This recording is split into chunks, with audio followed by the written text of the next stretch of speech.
It lays the predicate and the foundation for the development of a weather satellite that will permit man to determine the world's cloud layer and ultimately to control the weather, and he who controls the weather will control the world. There are many known ways to control the weather, and the best way to steer it seems to be with the NEXRAD Doppler Weather Radar Network. The circular blue flashes seen in this video are frequency transmissions from the NEXRAD network of transmitter installations. The brighter the blue flash from a frequency transmission installation, the more pronounced and powerful the repelling effect on any air mass or storm in the vicinity will be. Where there are no blue flashes, there is no transmission, thus no repelling effect, thus no resistance for a migrating storm. Translation: a migrating storm will be hindered from moving toward frequency transmissions and will easily migrate in a direction with no transmissions. So again, I ask, was Hurricane Helene's path and behavior just an act of nature, or was it engineered? Whatever happened during Hurricane Helene, our own government is actively killing the victims of the flooding. We're in Nashville, and I saw 2 Air Force helicopter 60s, and I knew they were PJs just looking at them. And I went up to them, like, hey guys, like, what are y'all doing?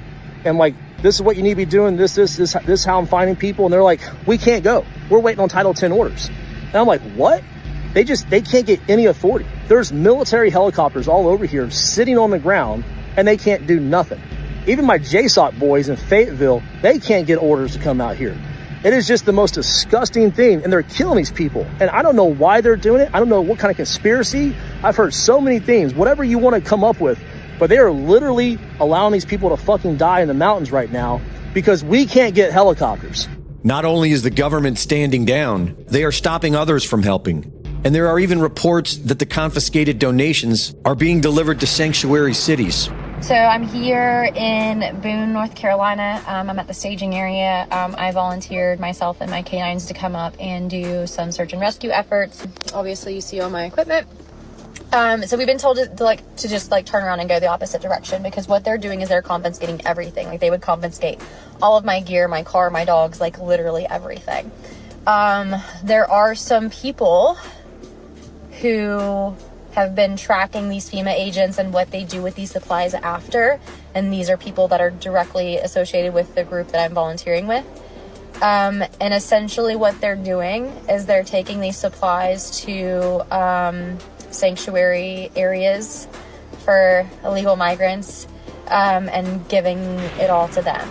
An unmarked black helicopter was caught on camera deliberately causing thousands of dollars of damage to a donation and support center.